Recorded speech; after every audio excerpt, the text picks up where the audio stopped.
Bismillahirrahmanirrahim. Assalamualaikum warahmatullahi taala wabarakatuh dan salam sejahtera, salam satu Malaysia.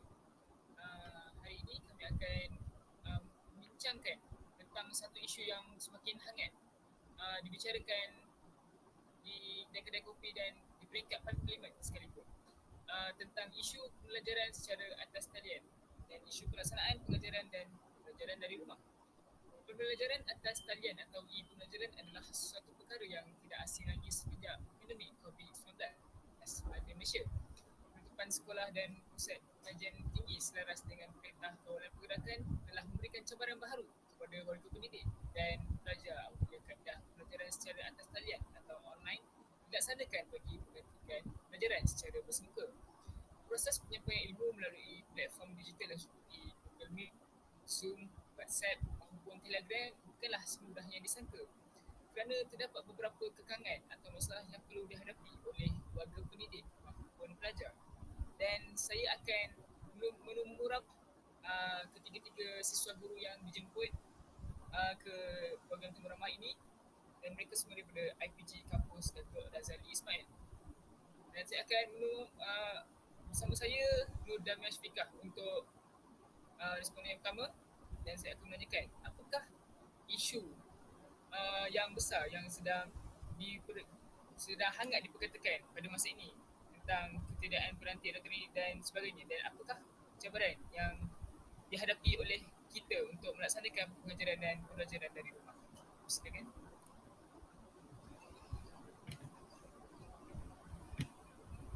Baiklah, terima kasih saudara Danish atas soalan yang diberikan sebentar tadi. Seperti mana yang kita telah alami sebelum ini, era pandemik COVID-19 yang semakin berleluasa menyebabkan bidang pembelajaran pelajar terkini terjejas. Saya akui sebagai seorang pelajar bukan senang untuk belajar secara atas talian di mana beberapa kekangan atau halangan yang saya alami ketika PDPR ini berlangsung. Antaranya ialah ketiadaan peranti elektronik yang khusus untuk pembelajaran secara atas talian. Peranti elektronik merupakan medium dan sebagai pengantara kepada PDPR ini kepada pelajar dan guru supaya keberkesanan komunikasi dua hala berlaku. Permasalahan ini kebiasaannya berlaku dalam kalangan keluarga yang kurang berkemampuan dari segi kewangan, serta saya akui bahawa terdapat segelintir pelajar berkemungkinan mempunyai peranti elektronik yang tersendiri tetapi terpaksa berkongsi peranti tersebut dengan adik-beradik yang menyebabkan masa penggunaan peranti menjadi terhad. Kesan kepada permasalahan ini telah menyebabkan ramai pelajar yang tidak dapat mengikuti dan ketinggalan dalam kelas yang dilaksanakan. Seterusnya, kekangan yang saya lalui dan saya yakin ramai pelajar mengalami masalah ini iaitu masalah capaian internet di kawasan perumahan yang kurang memuaskan. Lebih-lebih lagi kepada pelajar atau guru yang tinggal di kawasan pedalaman atau kawasan yang jauh daripada bandar. Dunia pendidikan secara maya pada masa ini telah mempromosikan pelbagai medium sebagai saluran kepada pelajar dan guru untuk melaksanakan PDPR ini. Sebagai contoh, Telegram, Google Classroom, Google Meet, WhatsApp, Zoom dan banyak lagi aplikasi yang menggunakan capaian internet ini. Warga pendidik perlu memastikan setiap aktiviti pembelajaran atau tugasan perlu sampai kepada pelajar dan tiada siapa yang akan ketinggalan. Dalam konteks yang lain, dapat juga segelintir ibu bapa yang enggan menyediakan capaian data atau wifi kerana bimbang atau penggunaan internet oleh anak-anak mereka, sebagai contoh melayari benda-benda yang tidak berfaedah dan menggunakannya untuk permainan video. Bukan itu sahaja, penggunaan internet ini juga telah menelan perbelanjaan kos yang amat tinggi di mana pelajar atau guru perlulah melanggan internet supaya frekuensi internet berkesan terhadap PDPR yang dilaksanakan. Hal ini memberikan kesan yang tidak baik kepada golongan yang kurang berkemampuan dari segi kewangan untuk mengeluarkan wang dalam pembelanjaan internet tersebut. Jadi, masalah ini perlulah diketengahkan dan dititik beratkan oleh semua pihak, tidak kira kerajaan, komuniti maupun ibu bapa, agar semua murid dapat mengikuti PDPR ini sejurus pengembangan dalam dunia pendidikan pada masa ini maupun akan datang. Sekian sahaja daripada saya. Baik kepada saudara Danish. Terima kasih kepada Nur Damian Syafiqah binti Ahmad kerana telah memberikan penerangan tentang isu pelaksanaan pengajaran dan pembelajaran dari rumah secara umum dan secara luas tentang isu ini. Dan betul lah apa yang dikatakan oleh saudari Nur Demia, kerana tidak semua orang berkemampuan untuk membeli nanti-nanti elektronik dan melanggan internet untuk supaya anak-anak mereka dapat menjalani pelaksanaan ini secara lancar. Dan sejak pandemik COVID-19 ini melanda, umum mengetahui bahawa ramai yang telah kehilangan sumber mata pencaharian mereka, dan dengan kehilangan sumber mata pencaharian, tidak semua orang mempunyai kemudahan untuk membeli peranti elektronik dan alat-alat yang sesuai digunakan untuk menjalankan pengajaran dan pembelajaran dari rumah. Seterusnya saya akan menanyakan soalan kepada saudari Nurul Ifah binti Razawi berkenaan seberapa tinggikah tahap kemahiran dalam penggunaan teknologi kepada pelajar-pelajar dan guru-guru, dan seberapa banyakkah tahap kemahiran ini mempengaruhi guru-guru dan pelajar. Silakan saudara Nurul Ifah. Okay, terima kasih kepada saudara Danish. Okay, bagi pendapat saya, kemahiran dalam penguasaan teknologi sangat penting pada era pandemik ini. Saya yakin teknologi pada masa kini sangat berkembang dengan maju. Jadi warga pendidik iaitu guru-guru dan pelajar juga kurang pengetahuan dan kurang diberikan pendedahan mengenai kaedah penggunaan aplikasi pembelajaran. Contohnya seperti Google Classroom, Google Meet, Zoom dan pelbagai lagi aplikasi pembelajaran yang kita gunakan. Seperti yang kita lihat, hanya segelintir guru sahaja yang dapat mengendalikan kelas secara atas talian dengan adanya kemahiran teknologi yang tinggi. Terdapat juga guru yang tak dapat mengendalikan kelas secara atas talian kerana mereka kurang pengetahuan dalam teknologi. Jadi, guru-guru ini perlu memberi komitmen yang tinggi ketika pengajaran dan pembelajaran dari rumah dengan sentiasa mempelajari serba sedikit dalam bidang kemahiran teknologi. Contoh yang boleh saya ambil, guru-guru perlu menyertai seminar yang berkaitan dengan penggunaan teknologi terkini supaya guru-guru lebih arif dalam penggunaan teknologi. Selain daripada itu, pelajar juga mungkin mengalami masalah dalam melaksanakan tugasan dengan menggunakan aplikasi pembelajaran yang disediakan oleh guru mereka sendiri. Kadang-kadang mereka sukar untuk menyelesaikan tugas kerana aplikasi sekarang menggunakan teknologi yang sungguh canggih. Jadi, guru-guru perlu mengambil ihtimam dan perlu mengajar pelajar-pelajar mereka menggunakan teknologi terkini. Oleh itu, pembelajaran secara atas talian ini sangat memberikan kesan kepada guru-guru dan para pelajar. Okey, itu sahaja daripada saya. Kepada saudara Danish. Terima kasih kepada saudari Nurul Ifah binti Razali kerana telah menerangkan sedikit tentang tahap kemahiran dalam penggunaan teknologi. Dan benarlah bahawa ilmu tentang kemahiran dalam penggunaan teknologi ini amat penting kepada guru-guru maupun pelajar itu sendiri untuk melaksanakan pengajaran dan pembelajaran dari rumah. Tanpa adanya ilmu-ilmu tentang cara menggunakan alat-alat moden pada hari ini, maka pelaksanaan ini tidak akan berjalan dengan lancar. Dan walaupun kita mempunyai alat elektronik yang canggih sekalipun, jika kita tidak mempunyai ilmu tentang cara menggunakannya, maka ia tidak akan berguna. Saya akan menanyakan kepada saudara Iman Afif dan Muhammad Zulkiman tentang apakah cabaran-cabaran lain yang dihadapi oleh guru maupun pelajar tentang pelaksanaan pengajaran dan pembelajaran dari rumah, dan cabaran lain selain daripada cabaran penggunaan teknologi kepada mereka. Silakan saudara Iman. Jadi terima kasih kepada saudara Danish atas soalan. Jadi cabaran pertama yang saya dapat uraikan ialah persekitaran yang kurang kondusif. Seperti yang kita tahu, suasana di rumah dan di sekolah amatlah berbeza kerana apabila berada di sekolah, kita mempunyai kawan-kawan yang mempunyai sama minat untuk belajar. Berbeza di rumah apabila terdapat adik-beradik yang sentiasa membuat bunyi-bunyi bising dan mengganggu proses pembelajaran secara online. Oleh itu, apabila berada di rumah, kita lebih cenderung untuk tidak fokus waktu kelas berbanding dengan suasana di sekolah yang mengajarkan kita supaya lebih fokus dan lebih tenteram dalam belajar. Ibu bapa amatlah berperanan dalam memastikan persekitaran yang kondusif sewaktu berada di rumah. Contohnya, menyediakan kepada anak-anak mereka kemudahan seperti laptop, internet dan sebagainya untuk menambahkan persekitaran yang lebih kondusif di rumah. Ibu bapa juga berperanan untuk menyediakan pelbagai kemudahan kepada anak-anak mereka supaya anak-anak mereka tidak mudah bosan sewaktu kelas PDPR berlangsung. Seterusnya, isi kedua ialah masa. Bagi masa ialah pengurusan yang kurang efisien, pengurusan masa yang kurang efisien. Seperti yang kita tahu, walaupun sekolah telah menyediakan jadual PDPR secara berkala, namun murid-murid lebih cenderung untuk tidak mengikuti masa tersebut atas sebab-sebab tertentu, contohnya seperti ibu bapa yang sering menyuruh anak-anak mereka untuk melakukan tugas-tugas harian rumah mereka dan mengabaikan jadual-jadual yang telah ditetapkan oleh sekolah. Oleh itu, ibu bapa perlulah menanyakan anak-anak mereka tentang jadual-jadual pembelajaran sebelum menyuruh anak-anak mereka untuk melakukan aktiviti-aktiviti di rumah. Antaranya ialah ibu bapa sering menyuruh anak-anak mereka untuk menjemur kain, membasuh pinggan dan menyidai baju di ampaian sewaktu kelas berlangsung. Ini menyebabkan cabaran kepada murid-murid untuk fokus dan terus untuk belajar secara tenang dan sempurna.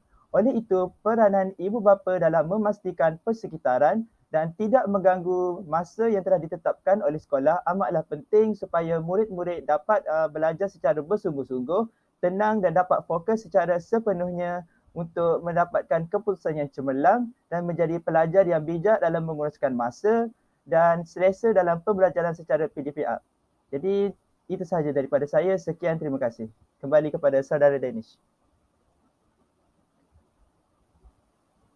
Terima kasih kepada saudara Iman Afiq bin Muhammad Zulkifli kerana telah memberikan sedikit sebanyak penerangan tentang cabaran lain yang dihadapi oleh pelajar dan guru selain daripada cabaran tentang penggunaan teknologi. Dan apa yang dikatakan saudara Iman itu sendiri bahawa bukan daripada cabaran penggunaan teknologi dan cabaran internet itu sendiri, tapi banyak juga elemen-elemen lain yang mengganggu proses pelaksanaan pengajaran dan pelajaran di rumah ini untuk berjalan dengan lancar. Dan seterusnya, apa yang kita dapat ialah cabaran yang dihadapi ketika meraih pengajaran atas talian ini tidaklah terhad kepada perkara yang disampaikan oleh ketiga-tiga siswa guru tadi, tapi terlalu banyak sebab yang boleh diberikan. Begitulah pada era COVID-19 ini, sesuatu yang tidak pernah disangkakan telah berlaku dan kita semua haruslah depan cabaran-cabaran ini dengan tabah dan tenang dalam merealisasikan kaedah pengajaran secara atas talian yang lebih baik untuk dengan negara pada masa akan datang. Semua pihak mestilah berganding bahu dan mengambil tenaga untuk menjalankan melaksanakan pengajaran dan pengajaran ini dengan lancar pada masa hadapan. Sekian, terima kasih daripada saya dan berdasarkan temu ramah sebentar tadi, kami telah dapat menganalisis unsur yang berkaitan ciri-ciri komunikasi berkesan dan berhemah dalam temu ramah tadi. Jadi antara ciri-ciri komunikasi berkesan, yang pertama ialah menggunakan bahasa secara positif. Jadi maksud bahasa positif adalah gaya bahasa yang sangat digemari orang. Oleh itu, gaya ini sangat berpengaruh. Maksudnya, jikalau seseorang itu hendak membuat individu lain suka bercakap-cakap dan berbual-bual dengannya supaya mereka dapat dipengaruhi, maka gaya bahasa positif dapat membantunya mempengaruhi mereka. Oleh itu, kalau untuk kita menemu ramah, pentingnya untuk kita menggunakan bahasa secara positif. Seterusnya ialah dengan mendengar bahasa yang digunakan, orang-orang lain dapat mengetahui banyak maklumat berkenaan peribadi si penutur. Sebagai contoh, ia boleh tahu sama ada si penutur mempunyai keyakinan yang tinggi, mempunyai pendidikan yang tinggi ataupun rendah serta bidang pendidikannya. Orang juga boleh tahu emosi yang sedang dirasakannya waktu itu serta sikapnya, iaitu sama ada seorang yang bersikap positif ataupun negatif. Jadi untuk ciri komunikasi berkesan, bila kita menggunakan bahasa secara positif, orang akan dapat menilai kita dengan mudah. Seterusnya, ciri-ciri komunikasi iaitu bersifat empati. Jadi empati adalah kemampuan kita untuk menempatkan diri kita pada situasi atau kondisi yang dihadapi oleh orang lain. Salah satu prasyarat utama dalam memiliki sikap empati adalah kemampuan kita untuk mendengarkan atau mengerti terlebih dahulu sebelum didengarkan atau dierti oleh orang lain. Rasa empati akan memupuk kita untuk dapat menyampaikan pesan yakni message, dengan cara dan sikap yang akan memudahkan penerima pesan iaitu receiver yang untuk menerimanya. Jadi sebelum kita membangun komunikasi atau mengirimkan pesan, kita perlu mengerti dan memahami dengan empati calon penerima pesan kita, hingga nantinya pesan kita akan dapat tersampaikan tanpa ada halangan psikologis atau penolakan dari penerima. Jadi itu sahaja daripada saya. Saya serahkan kepada responden seterusnya. Baiklah, seterusnya salah satu ciri komunikasi berkesan ialah dengan seseorang individu itu menjadi pendengar yang baik. Tapi bagaimana ingin menjadi pendengar yang baik? Antaranya ialah kurangkan alihan tumpuan, ambil masa untuk mendengar, kurangkan menyampuk, minta dan perhatikan maklum balas, simpan pertimbangan serta dengari isi yang hendak disampaikan dan sebaiknya catat jika perlu. Semestinya apabila kita menjadi pendengar yang aktif, kita dapat menerima dan mengaplikasikan ilmu atau maklumat yang diperolehi dalam diri kita. Jika seseorang individu itu berkomunikasi dengan orang lain tetapi tidak mendengar dengan aktif, maka komunikasi itu akan terhalang kerana pihak yang menerima maklumat itu tidak fokus dan mengambil perhatian dengan baik. Perkara ini akan menyebabkan penerima maklumat akan mendapat maklumat yang kurang jelas kerana tidak mendengar dengan aktif dan juga boleh salah dalam mentafsirkan sesuatu maklumat. Yang keempat iaitu menguasai teknik menyoal untuk mendapatkan maklumat. Komunikasi akan menjadi lebih menarik dan rancak apabila sesuatu komunikasi ini mengemukakan banyak soalan. Melalui soal menyoal, ia akan menjadikan sesuatu perbincangan menjadi lebih bermakna dan kedua-dua pihak yang sedang berkomunikasi akan memahami sesuatu maklumat yang diberi dan diterima daripada kedua-dua belah pihak. Dengan adanya soalan yang diajukan, membolehkan sesuatu masalah akan dapat diselesaikan dengan mudah, seterusnya mewujudkan komunikasi secara tidak langsung dalam kehidupan kita. Seterusnya saya persilakan Ifah. Ciri komunikasi yang kelima ialah menjaga air muka orang lain. Di dalam temu ramah tadi, kita menggunakan perkataan atau ayat yang tidak mengandungi unsur-unsur yang memalukan diri semasa bertutur. Dan orang yang menemu ramah kepada siswa guru tadi tidak menanyakan soalan yang berkaitan dengan hal peribadi dan perkara-perkara yang sensitif. Kita juga perlu bertutur dan dengan lemah lembut ketika berkomunikasi dengan orang lain. Tidak meninggikan suara semasa bercakap untuk menjaga muka sendiri ataupun maruah diri kita sendiri. Selain itu, kita juga perlu bersifat merendah diri ketika berkomunikasi dan tidak sombong semasa menjalankan perbualan dengan seseorang, supaya kita tidak dibenci oleh orang lain. Di samping itu, kita juga perlu senyum apabila sedang berkomunikasi dengan orang lain supaya orang itu lebih selesa berkomunikasi dengan kita. Ciri komunikasi yang keenam ialah bersikap terbuka. Bersikap terbuka ini ialah rela ataupun menerima idea-idea yang baru daripada orang lain. Kita juga perlu membuka hati kita supaya dapat menerima kritikan ataupun teguran daripada orang lain. Selain daripada itu, kita juga perlu memberi peluang kepada orang lain untuk memberikan pendapat ketika kita sedang berkomunikasi. Selain daripada itu, kita juga saling mengingati jika info yang kita berikan kepada orang tu ataupun orang yang memberikan info kepada kita itu adalah info yang salah. Dan akhir sekali, kita juga perlu bersifat terbuka dan mudah untuk menerima teguran dan tidak marah apabila ditegur. Baiklah, saya serahkan kepada Danish.